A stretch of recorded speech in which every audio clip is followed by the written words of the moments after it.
Carissa, hello. Hello. You are with the Oregon Wine Board. Can you tell me what the Oregon Wine Board is? Yes, definitely. The Oregon Wine Board, we are a semi-private state agency with a mission to do marketing, research, and education on behalf of the Oregon wine industry. Okay, which is a lot of wineries. Yes, over 1,000 wineries. Over 1,000 wineries. Yep. Do you speak to each one of those wineries? Every day. Every day? You're on the phone. But I mean, that seems pretty amazing. So like you're working with all the wineries and just promoting Oregon wine as a whole. Yes, exactly. Making sure that we're getting the word out and the messaging out about our state and the beautiful wines that we produce here. So when we think about Oregon wine as a whole, like how big of a part of the economy of Oregon is that? Yeah, Oregon wine is a huge part of our economy here in Oregon. It produces $8.5 billion for the economy here. Yeah. That's wow, and so that's encompassing all of those different aspects of it, whether it's the winery itself, selling the wine, but probably incorporating a lot into those communities as well. Yeah, the agriculture, the hospitality industry. Oregon Wine employs over 40,000 people here in our state. So it really is a big part of our culture and just what we're all about here in Oregon. And so for Oregon Wine Month, yes. Tell me about that, how that came about. So May is Oregon Wine Month. In 2012, the governor declared May as Oregon Wine Month, and we've been celebrating it ever since. So why May? Why May? Well, May is, such an amazing time here in Oregon. And we really see it as the kickoff to wine country season. This is the time of year where you can start getting out in the vineyards and walk around and look at how it's going and see that process really starting to take shape. And you can do that all throughout the summer and really all year round, but it's kind of the kickoff to that. So this is kind of when the grapes are like flowering, would that be the right term? Yeah, they're starting to grow in and you can see the bunches and they're starting to grow. So right now, what wine region are we in? We are in the Willamette Valley right now.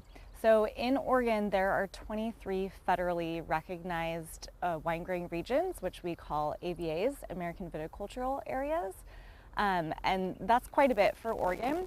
We really think about it in a handful of major wine growing regions. So we have the Willamette Valley, which is where we are right now. To the south, we have the Umpqua Valley and the Rogue Valley. And then as we go east, we have the Columbia Gorge and the Oregon side of the Walla Walla Valley. Wow, so it really does encompass a large portion of Oregon. Yes. When it comes to that. 23 different areas? Yep. That's crazy. And within each area, there's a lot of wineries within that area. Yes. Right? Yes. How many wineries total do we have? We have over 1,000 wineries here in Oregon. How has that changed over like the last 20 years or so, compared to what it used to be? We've definitely seen huge growth over the past 20 years. Yeah. The industry has really solidified and come to be, but Oregon wine has been a part of Oregon for a very long time. Yeah. All right, so we are here in, would this be a barrel room? Yes, okay. Essentially. All right, so what is it exactly we're looking at here? Yeah, so this is a wine barrel, and we lay wine in here to rest, and that depends on the grapes, it depends on the winery, the winemaker, but oftentimes wine spends some time in barrel, but not every time. Not every time, yes. Of course. Well, with that many different varieties, I guess that would make sense. Yes. But so how long would wine sit in something like that? It really depends. Yes, it depends on the variety, it depends on the winemaker and the style that you're looking to get. It is so much more complex than I realized. Yes. As far as the different types of wine. It can be, but it's also fun. It doesn't have to be complex. It can be intimidating. It can, yes, but it really doesn't need to be, and that's one of the great things about just going out and visiting our wineries.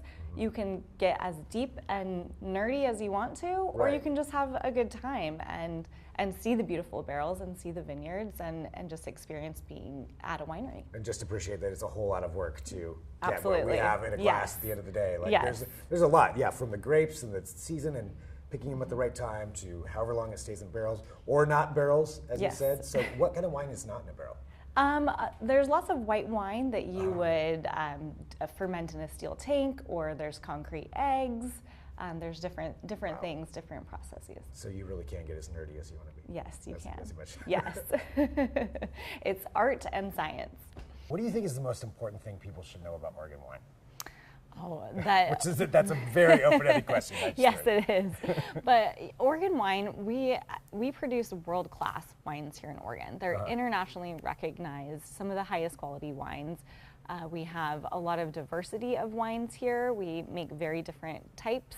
We have different regions, different outcomes that can come from here in Oregon, depending on where you are in the state. Is that unique for a wine growing area? Yeah, it is. You know, you can get something really different in just a couple of hours away. And we're just very well known for the quality that we can produce here in Oregon. And I think the other really special thing about Oregon wine is the people here. We have a real sense of community and collaboration and a care and respect for the land and each other, and that comes through at the winery level, and it shows through in the wine. I think it makes a difference. I mean, I feel like I've seen that in the different AVAs, right? Mm-hmm. What's the name? What's that sample? American Viticulture, area. Okay, yes. So like the Willamette Valley, like yes. where we're at for this one, and then the different areas here. But yeah, it does seem like, you know, the wineries do, you know, when you go out wine tasting, it doesn't seem like there's a huge, you know, there's competition, but it doesn't seem like they're, you know, there's not like a big fence, you know, between each one, and it's not like, you know, Hatfields and McCoys or something like that. Exactly. Yeah. A lot of the wineries are talking with each other, collaborating, working together. That's a lot of the work that we do at the Oregon Wine Board, is bringing together different wineries to talk about challenges or opportunities and to work together to uplift the entire industry and just promote the agricultural product that we're producing here. So for Oregon Wine Month, what is the way that you celebrate that? Yeah, so you can celebrate in a lot of different ways. It can be as simple as grabbing a glass of Oregon wine at a restaurant, picking up a bottle at your local store. Going out to the wineries is my favorite way to celebrate. Go get out in the vineyards and go talk to the winemakers, and you can experience a tour or a tasting at the wineries. And then there's a lot of different events happening in May. A lot of communities come together and do wine walks and winemaker dinners, and there's festivals, and there's something going on almost every day in May. We keep a calendar of that on our website, so OregonWine.org. We have an events calendar, so you can look it up and see what's going on in your community. Nice, so a lot of opportunities to get out and do that. We're actually at a winery right now, and we do have glasses of wine here behind us. And all right, I'm going to, shocker, I am not a very experienced wine drinker as far as knowing what the right thing to do. So for Wine 101, yes. Will you, okay, I'm already holding it wrong, I can tell no. right now. We'll just edit that. No, don't edit that. What is the best way for me to walk into a winery and not look like a complete noob? So the first thing I want to say about that is you don't have to know anything to enjoy a glass of wine. You can go in, you can get a glass of wine, and you can know nothing. It can be your first time trying wine, and you're doing it right. Okay, all right. So I've got no that part pretension. down. Okay. Yes, there's no wrong way to do this. But if you want to know how the experts do it, yes. you can swirl it like this. Okay. And that releases aromatics and puts air on the surface area of the wine, so you can smell more. All right. So then you can put your nose in the glass. Okay, then you give it a sniff. All right. Yep. And what am I smelling for? Well, what do you smell? Wine. So you're looking for like different hints of what it's made. Yeah. So you look for different fruit aromas. Okay. So does it smell like strawberries or blackberries or blueberries? And then you're looking for other notes of either flowers or baking spices or leaves. Okay. There's different things that you can smell. Yes. Okay, and you can smell all of those different things? You can. It takes some practice, definitely. It's not something that you just pick up, you know, the first time trying it. The best thing to do is just to smell it, and the first thing that comes to your mind, and you're not wrong. Okay, all right. So we do this, swirl it, smell.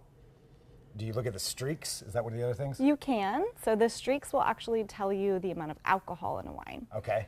Which can be, a lot of people have misnomers about that, but it tells you the amount of alcohol. So the heavier the streaks, the higher alcohol it is. Okay. All right. What else? Anything else that I should do? We'll drink it. Okay. Well, I can handle that part. I figured that part out. All right. Well, cheers. Cheers.